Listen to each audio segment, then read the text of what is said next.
Mic test, mic test, mic test.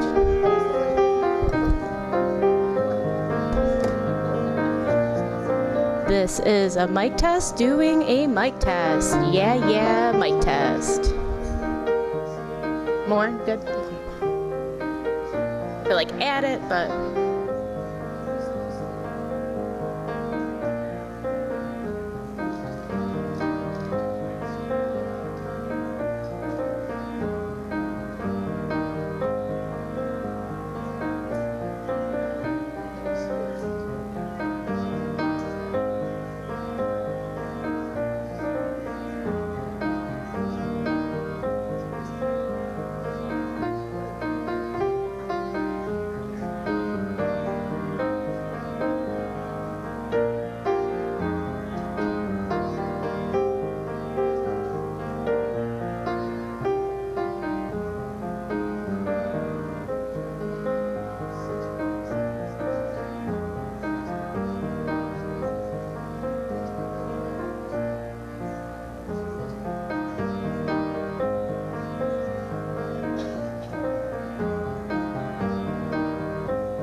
This morning's words of welcome come from Heather K. Januels. We come this day called by war, by the suffering we inflict and endure, when minds across borders fail to reason and compromise. We come this day called by loss, the deaths of those who serve in our name, those whose lives end before their natural course, in service to a cause greater than their own. We come this day called by hope, hope that we will, in some season, finally surrender our swords for plowshares, and we come this day called by peace. May we hear its song, may we proclaim its promise. May our remembrance today renew our struggle. We can never stay or rest. Good morning, everyone, and welcome to People's Church. Whether this is your first time at People's Church, or you come every Sunday, or anywhere in between, I welcome you. My name is John McClellan, and I'm from the Sunday Services Committee. People's Church is a member congregation of the Unitarian Universalist Association and part of a tradition of liberal religion. Here, our mission is to be a beloved community embracing and serving our diverse world. This morning, we'll hear from Gordon Bolar, a member of People's Church and participant in Reverend Rachel's sermon writing workshop. Gordon worked for most of his life in the theater, the arts, and in public media. He is retired general manager of WMUK and still writes theater reviews for the station. Gordon is a published playwright whose work has been produced or read in at least 12 states. He has been a member of People's Church for more than 15 years and currently serves on the board of People's Church.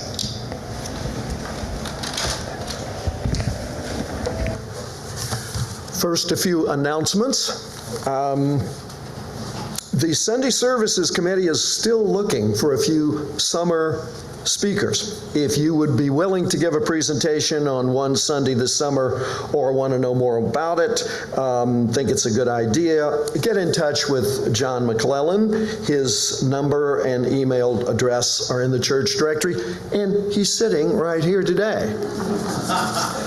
So, we will have the People's Church White Elephant Sale will be on Saturday, June 21st.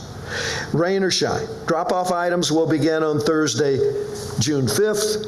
We will need volunteers to help accept and sort items dropped off for our coming White Elephant Sale.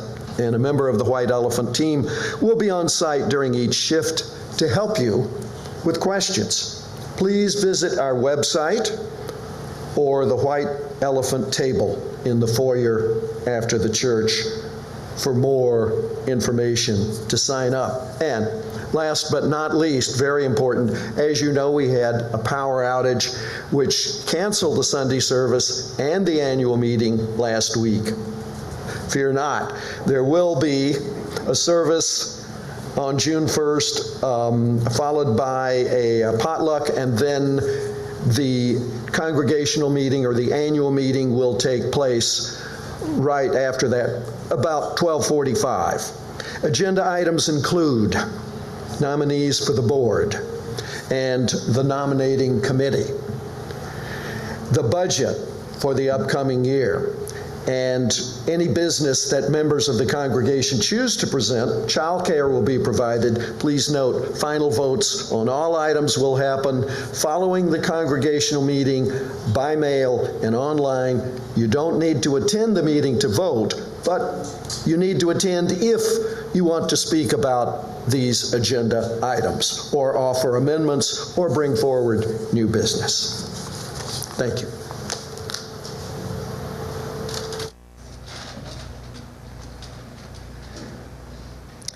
Good morning. I invite you to rise and body your spirit to sing our first song together.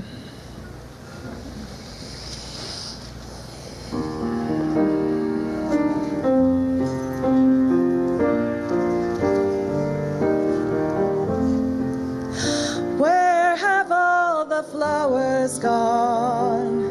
Long time passing. Where have all the flowers gone? Long time ago, where have all the flowers gone? The girls have picked them, everyone. Oh, when will you ever learn? Oh, when will you ever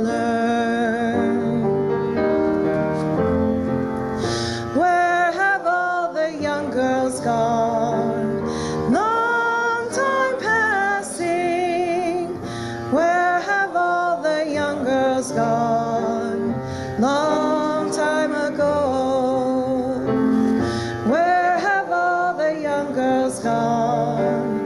They've taken husbands, everyone. Oh, when will you ever learn?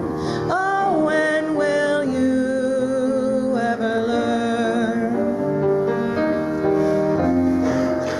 Where have all the young men gone? Long time passing. Where have all the young men gone? Long time ago. Where have all the young men gone? They're all in uniform. Oh, when will you ever learn? Oh, when will you ever learn?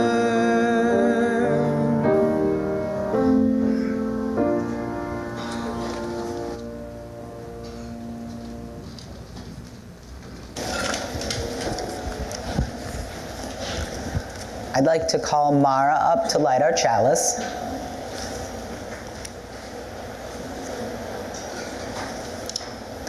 We light this chalice, which transforms wax into pure light and warmth, to remind us of our own living, transforming the stuff of this world into the love and activity of our daily lives.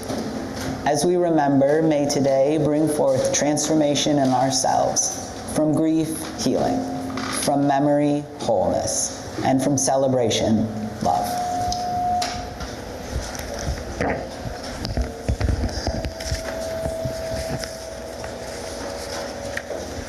In addition to our chalice lit here, we also have chalices lit in the Millwood neighborhood, and we currently have 10 participants with us on Zoom. Thank you.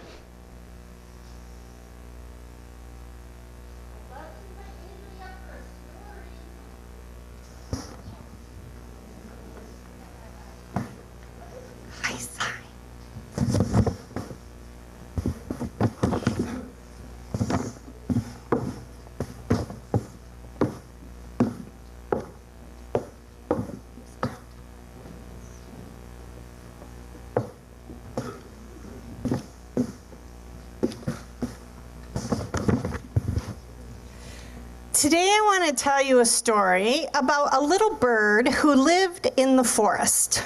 And this bird was one of the kindest birds in the whole forest. He had so many friends with all the other animals that lived in the forest. Loved to hang out with them, play with them, eat together, hang out at the river together.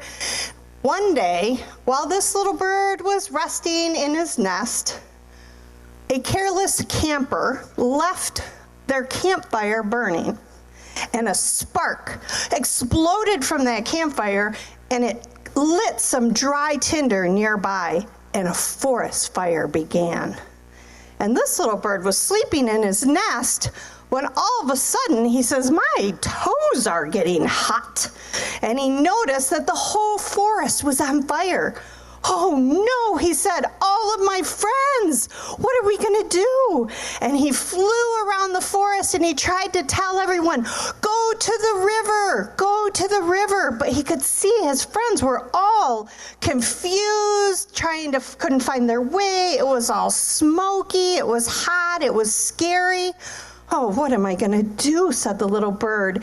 So he flew to the river, dove in, and came up and went back over the fire and started shaking his feathers. And all the water drops on his feathers started falling down onto the flames. Hiss, hiss. I gotta keep doing that a lot, tons, so much faster. So he flew into the river and then he flew back over the fire. And meanwhile, he's trying to direct all of his friends.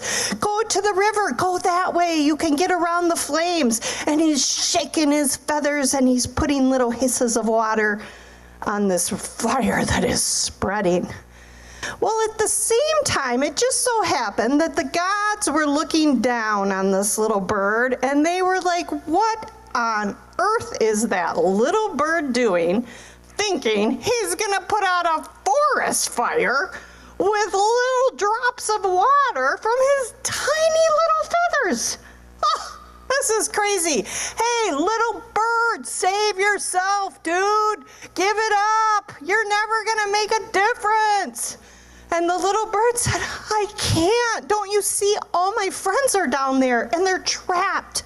And I have to do something to make a difference. I can't just let them burn in the fire. And so he continued back and forth to the river, trying to direct his friends, shaking his little feathers with his little drops of water until he had to fly higher and higher because the flames kept jumping. Finally, one of the gods was actually pretty amazed of the determination and the perseverance of this little bird, and he transformed into an eagle, and he flew down to where all of the flames were, and he said, little bird, get out of there. You can't make a difference. Save yourself. And the little bird was so determined to do everything he possibly could to save his friends. He just kept persevering against insurmountable odds because he wasn't going to leave anybody behind. And the eagle, godly eagle, was so moved by that he started to cry, and silver magic tears came out of his eyes, and everywhere they landed, it put out the forest fire. And it got lower and lower until finally the whole forest fire was put out. And the little bird was so happy. He said, hip, hip, hooray! It worked. We did it together. All of my friends are saved. Come, everybody, let's gather at the river.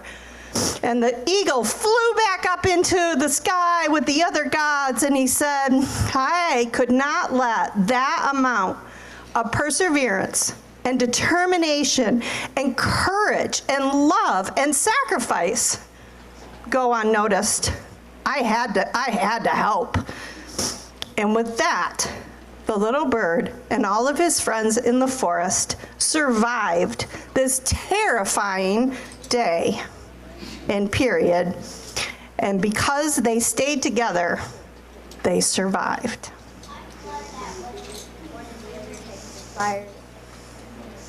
There's other kinds of fires that wouldn't be put out by magic eagle tears.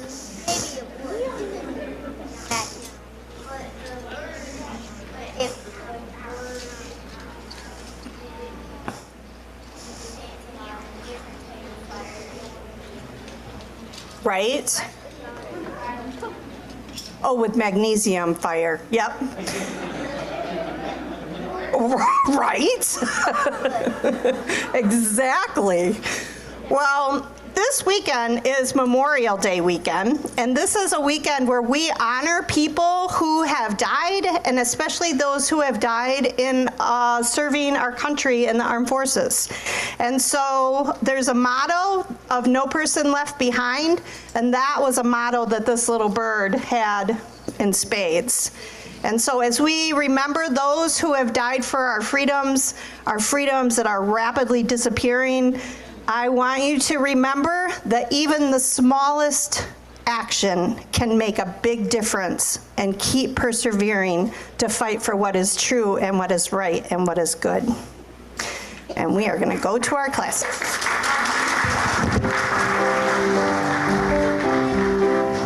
Go forth in peace, in search of wisdom, with love to guide you on your way. And may the joy of life surround you wherever you may go. Go forth in peace, in search of wisdom, with love to guide you on your way. And may the joy of life surround you wherever you may go.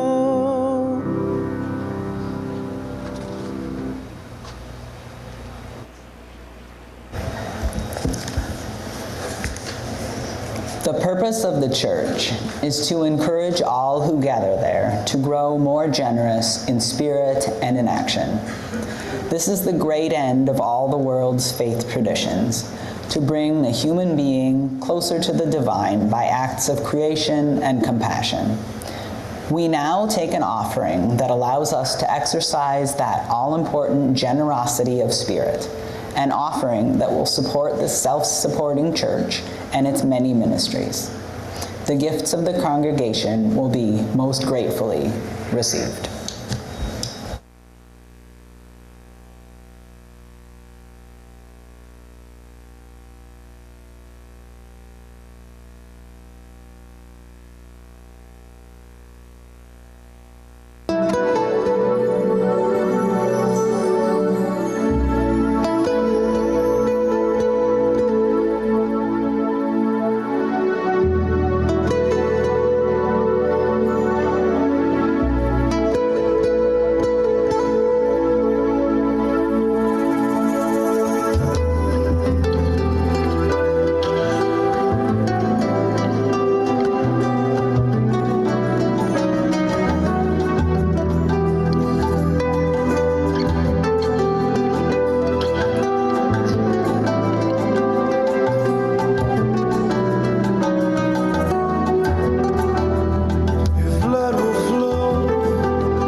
Please join me in giving thanks for all that sustains us.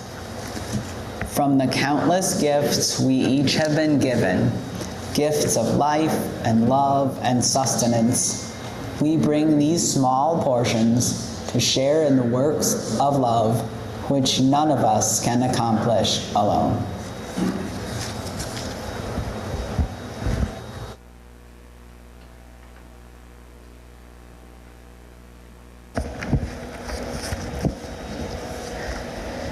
Each Sunday, we take a moment to share with one another the joys and sorrows, concerns and milestones in our lives. If you're here in person, I invite you to come up here and share briefly, put a stone in our bowl of water. If you're on Zoom, go ahead and type your message into the chat box and it will be read aloud. And if you don't want to say anything, but you would like people's thoughts, you can put a stone in or just type stone into the Zoom chat box. We'll pause the recording now to give you a measure of privacy. I'll place a few more pebbles in the water for the joys and concerns that go unspoken and those in our community around us.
Return again, return again, return to the home of your soul.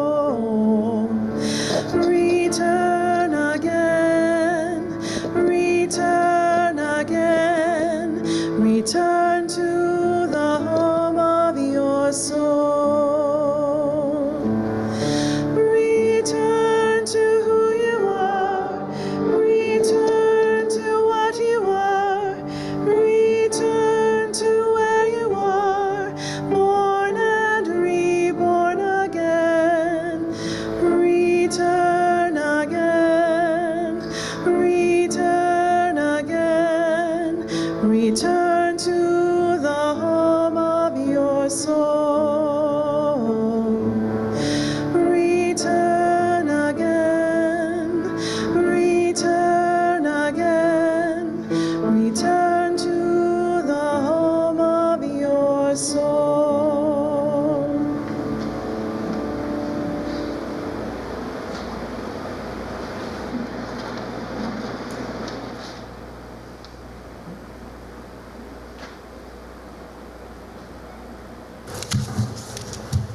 There is a tendency when someone passes from this world, particularly a loved one, to talk about the deeds and their words and how they lived their life, and that's rightly so. But there's also another part that we don't talk about as much, and that is the body. I remember my son Matthew was killed in action in service of our country in 2007. My memories of him Most of them now are of his body and his corporal presence in this world. The glint in his eye, the half smile on his face, the smell of his sweat, the tilt of his head, the broad cut of his shoulders, and the glowing, blushing cheeks. That November day when I pulled him out of that pile of leaves when he was 3 years old after I'd buried him, not knowing that that would be the first time. I read now from Walt Whitman's Leaves of Grass, the final section. I sing the body electric. Oh, my body, I dare not desert the likes of you in other men and women, nor the likes and parts of you, because I believe the likes of you are to stand or fall with the likes of the soul, and that they are the soul. I believe the likes of you shall stand or fall with my poems, and that they are my poems. Man's, woman's, child's, youth's, wife's, husband's, mother's, father's, young man's, young woman's poems. Head, neck, hair, ears, drop and tympan of the ears, eyes, eye fringes, iris of the eye, eyebrows, and the waking or sleeping of the lids. Mouth, tongue, lips, teeth, roof of mouth, jaws and the jaw hinges, nose, nostrils of the nose and the partition, cheeks, temples, forehead, chin, throat, back of the neck, neck slew, strong shoulders, manly beard, scapula, hind shoulders, and the ample side round of the chest. Upper arm, armpit, elbow socket, lower arm, arm sinews, arm bones, wrists and wrist joints. Hand, palm, knuckles, thumb, forefinger, finger joints, fingernails, broad breast front, curling hair of the breast, breastbone, breast side, ribs, belly, backbone, joints of the backbone, hips, hip sockets, hip strength, inward and outward round, man balls, man root, strong set of thighs, well carrying the trunk above. Leg fibers, knee pan, upper leg, underleg, ankles, instep, footballs, toes, toe joints, the heel, all attitudes, all the shapeliness, all the belongings of my or your body or anyone else's body, male or female. The lung sponges, the stomach sac, the bowel sweet and clean, the brain in its folds inside the skull frame, sympathies, heart valves, palate valves, sexuality, maternity, womanhood, and all that is woman and the man that comes from woman, the womb, tits, nipples, breast milk, tears, laughter, weeping, love looks, love perturbations, and risings. The voice, articulation, language, whispering, shouting aloud. Food, drink, pulse, digestion, sweat, sleep, walking, swimming, poise on the hips, leaping, reclining, embracing, arm curving and tightening. The continual changes of the flex of the mouth and around the eyes. The skin, the sunburnt shade, freckles, hair. The curious sympathy one feels when feeling with the hand the naked meat of the body. The circling rivers, the breath and breathing it in and out. The beauty of the waist, and thence of the hips, and thence downward the knees. The thin red jellies within you, or within me, the bones and the marrow in the bones, the exquisite realization of health. Oh, I say, These are not the parts and poems of the body only, but of the soul. Oh, I say now, these are the soul.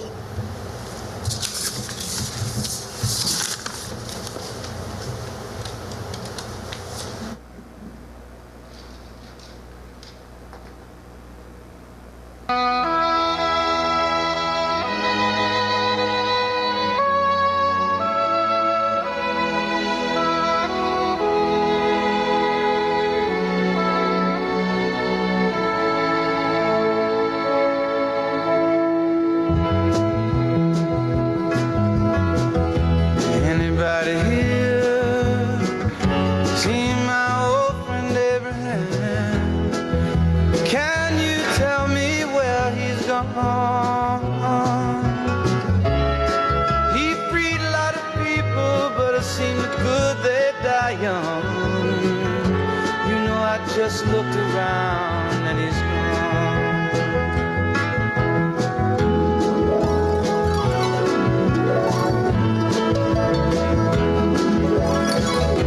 Anybody here seen my old friend John?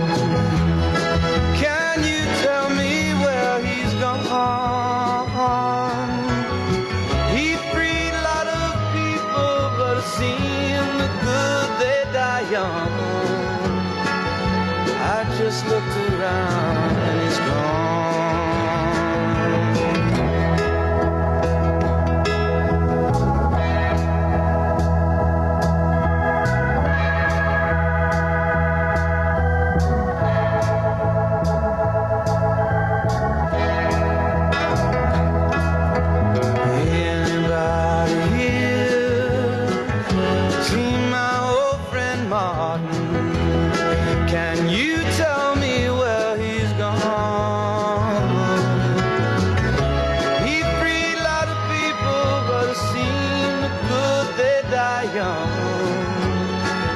just look around and he's gone.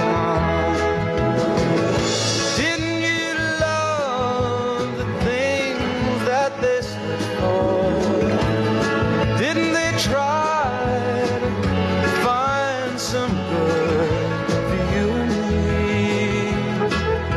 And we'll be free someday soon. He's gonna be one day. Anybody here see my old friend Bobby? Can you tell me where he's gone? I thought I saw him walking up over the hill with Abraham and Martin and John.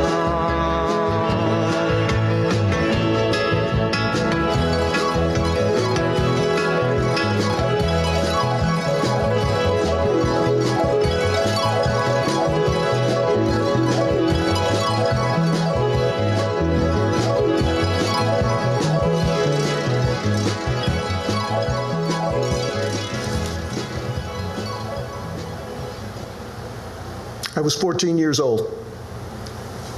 And my Christmas present that year was a Hallicrafter's S120 shortwave radio.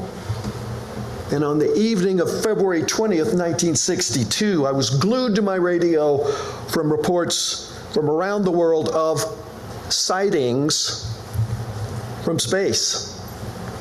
Reports came in from Australia, India, South Africa, and the occasion was the perilous journey of a man whom I had selected as my first real hero, Colonel John Glenn, America's first astronaut to orbit the Earth.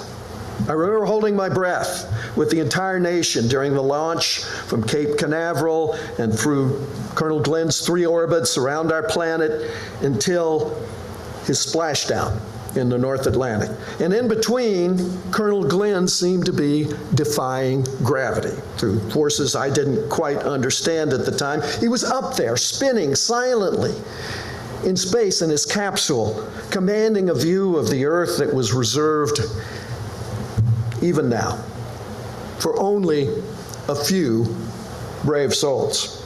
At that time in my life, I knew of only a few ways that a person could achieve the status of American hero. A trip into space was one of them.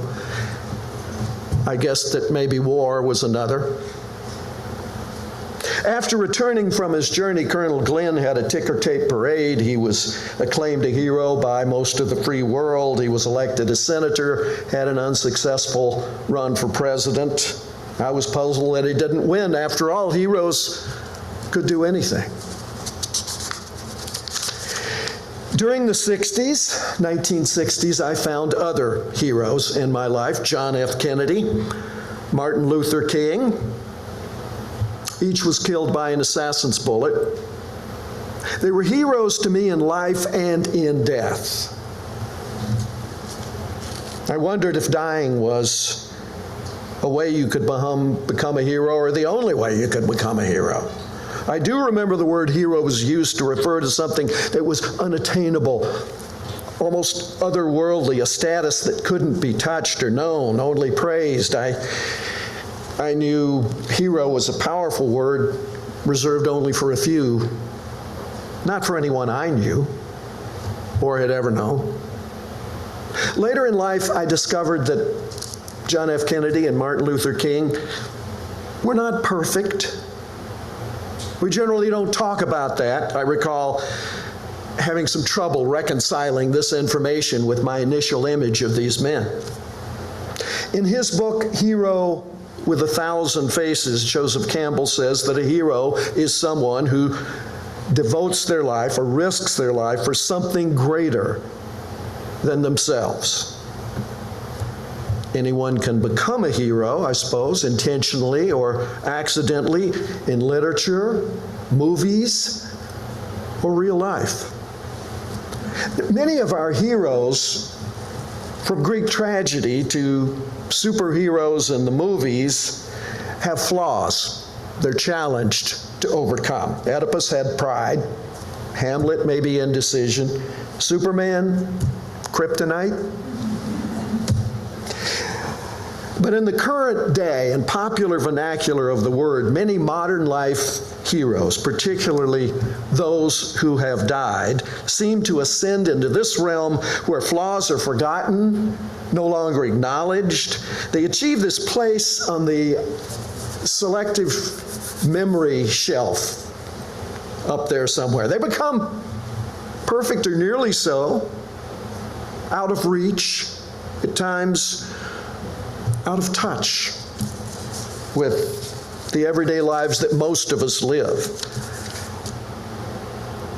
When I was 59 years old, another hero was thrust into my life.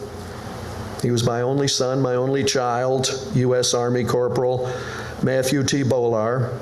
He was killed in action south of Baghdad in May of 2007.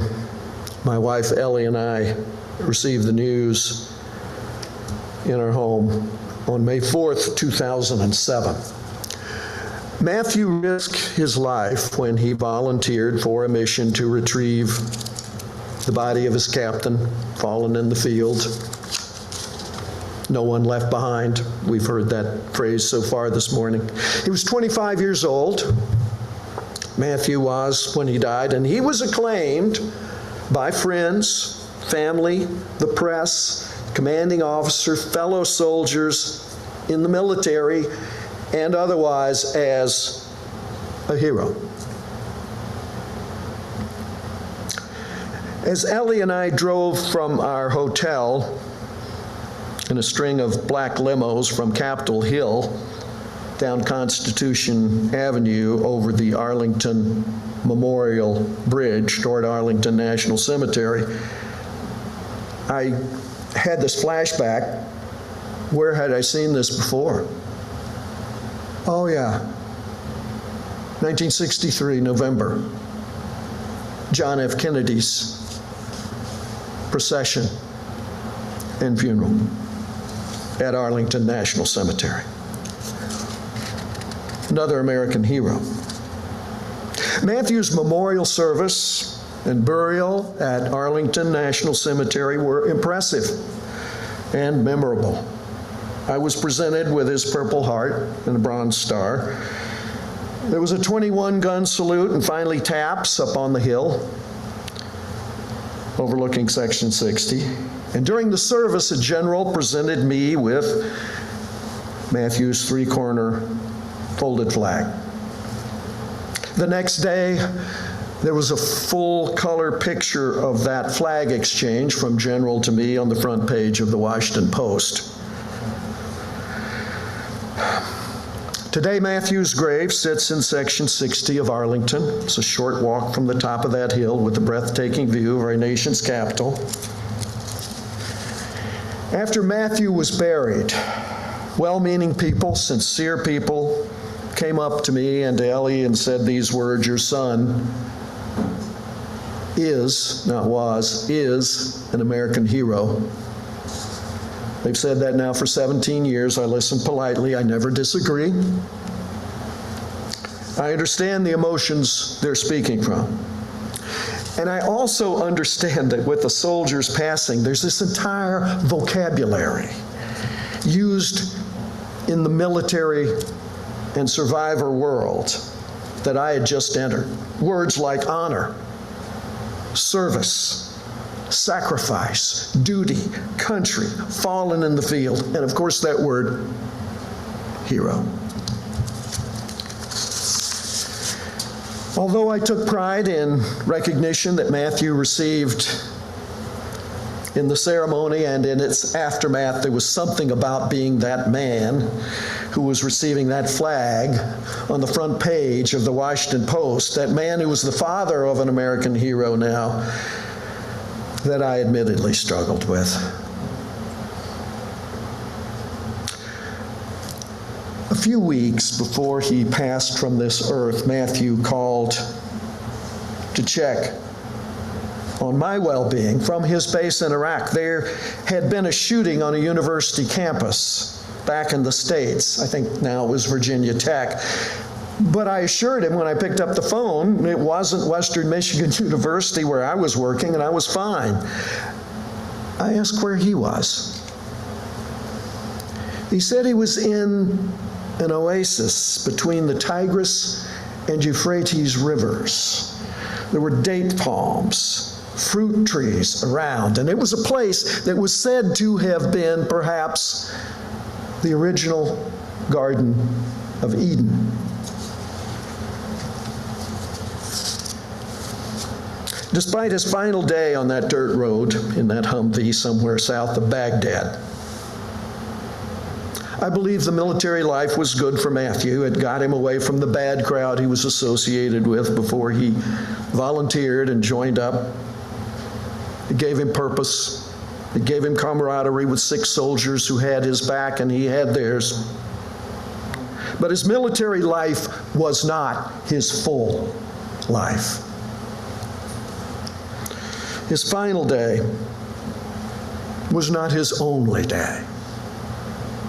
I love Matthew and I continue to honor his service. I visit Arlington when I can. In fact, Ellie and I visited 2 times last year, but I stopped using that word in association with Matthew, hero.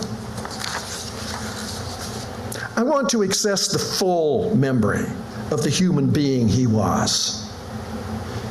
The boy who broke his leg when he jumped off the monkey bars.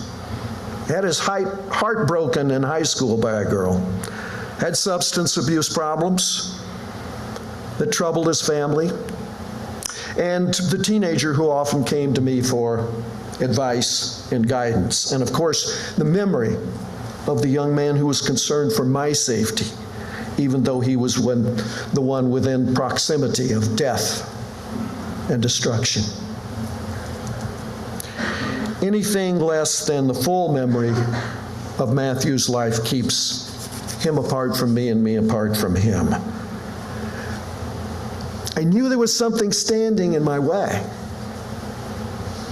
Because I still struggle with the loss of my son, I attended a TAPS workshop. TAPS is Tragedy Assistance Program for Survivors, and Ellie and I attended last November.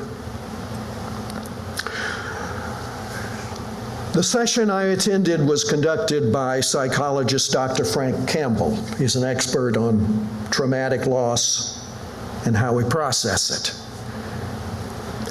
He quoted a Shawnee elder whose words seem relevant to my situation. The elder said, "When the thoughts in your mind match the feelings in your heart and the words you speak aloud, that is a straight arrow. Anything less will not hit the target." When I heard that quote, I knew I needed to get something right in the alignment of my life regarding Matthew and his passing. The new vocabulary I was hearing and speaking, words like hero, and yes, sometimes I spoke that word myself, did not always match my thoughts and feelings that I had inside, or all of my memories of Matthew.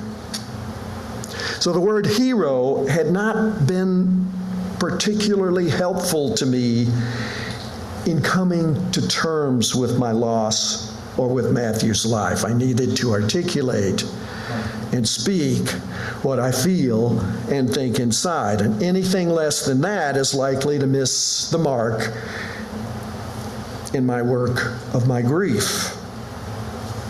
And that work is to remember, acknowledge, celebrate, and most important, talk about the full life of my son, every bit of it. Mistakes, triumphs, good days, bad days. Not just the day of May 3rd, 2007, his last day,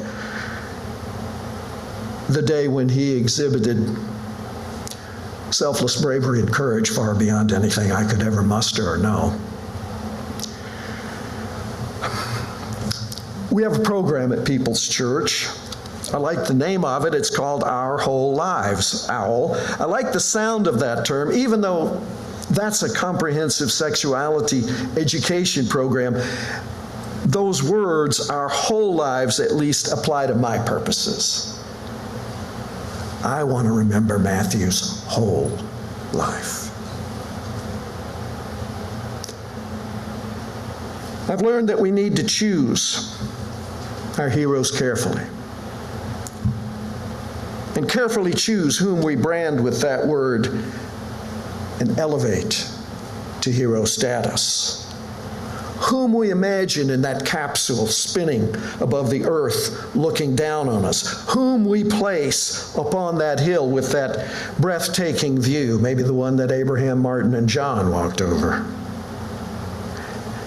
And we need to choose carefully whom we visualize among the date palms and the fruit trees in that desert oasis said to be the Garden of Eden.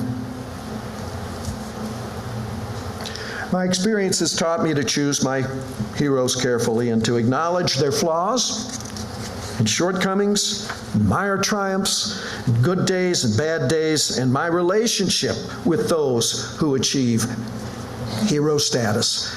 I've learned that anything less misses the mark for a never-ending search for truth, one of our UUA principles. So I challenge you to consider these questions on Memorial Day and perhaps any other day. Who are your heroes? Does hero status impede your full relationship with that person or their memory? Are the hero's shortcomings acknowledged along with their achievements? And does that hero status or that word hero impede your search for the truth of that person's whole life, or perhaps the search for truth, the whole truth in your life? My purpose is to advocate for the full, not partial remembrance of the lives of those who've served, not just, as Abraham Lincoln once said, the day they gave their last full measure of devotion.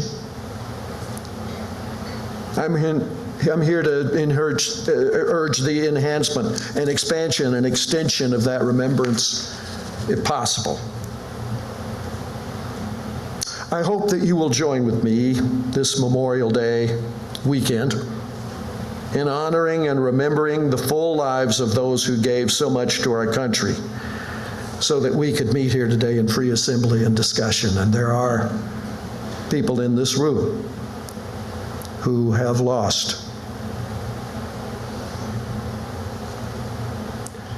people in service to our country. But you decide what name to call these people.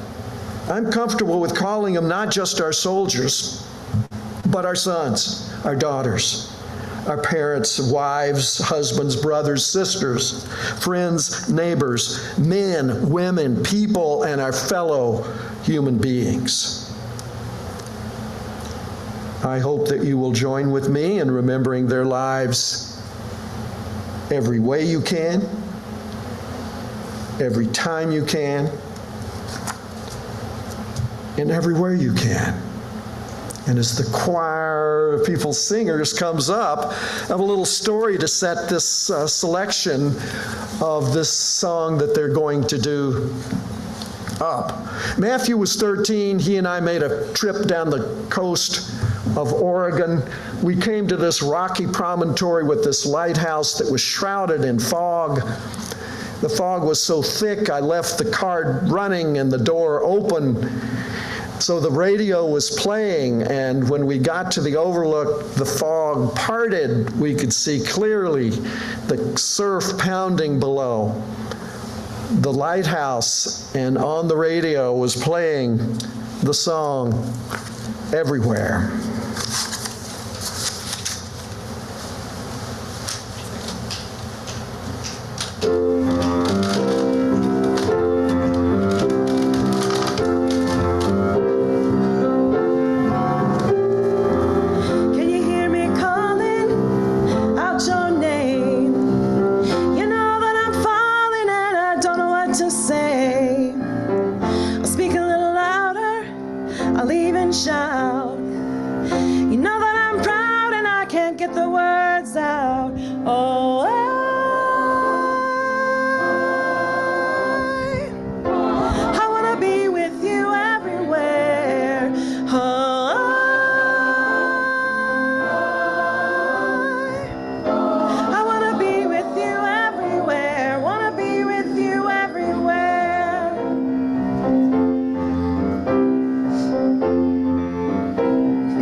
Happening to me. My friends say I'm acting peculiarly. Come on, baby, you better make a start. Better make it soon before you break my heart. Oh,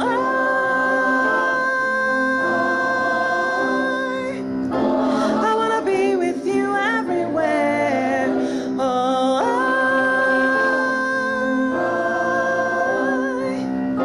I wanna be with you everywhere. Wanna be with you everywhere. You can sing along too if you want. Hear me calling out your name. You know that I'm falling and I don't know what to say. Come along, baby, you better make a start. You better make it soon before you break my heart. Oh,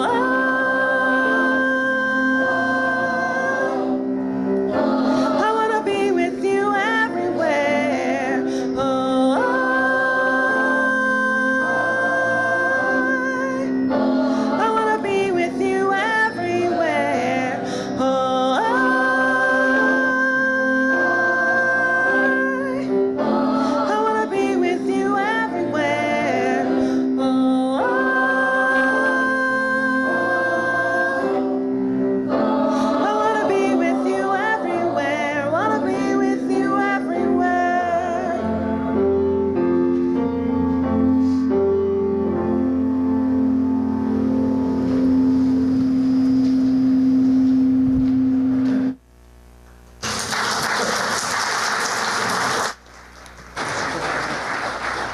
Thank you, Savannah and People Singers. And we have a couple of pictures to put up during the closing words.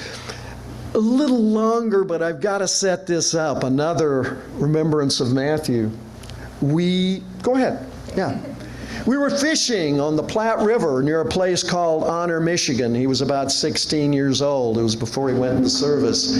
We came to a deep hole that you couldn't walk around because there were clay banks and a large, I think it was a sycamore tree, on one side. So he said, well, let's float through. We had our bathing suits on. We were wet wading. So one of my fondest memories that late afternoon, I'm floating behind him. We're treading water, kind of. Eyes barely above the water. He's got his fishing rod held high, floating into the sun.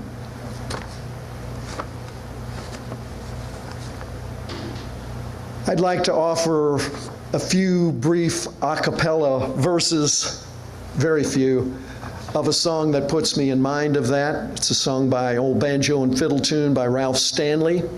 He did it with Dwight Yoakam too. And it contains a vocabulary, once again, that I seldom use. You'll recognize it. In an accent reminiscent of some of the bluegrass singers I used to hear in my native Arkansas and the foothills of the Ozarks, and images and metaphors from a religion that was once my religion, but whose images and metaphors now seem very relevant. I'm going to try and do it for you. Okay. Pardon these tears falling out of my eyes. This could be our last goodbye. Country called you to defend a great land. You do your job just like a man down where the river bends. With God's help, we'll meet again under the same old sycamore tree, proud of each other in the land of the free. If the worst should happen and the poppy should wave over your long distant gold grave, the rest of my life I'll spend in prayer. I'll see you in heaven, there'll be no war there, down where the river beds. With God's help we'll meet again under the same old sycamore tree, proud of each other in the land of the free. And as you go forth, please see the world as it really is and remember the world as it really was. Thank you.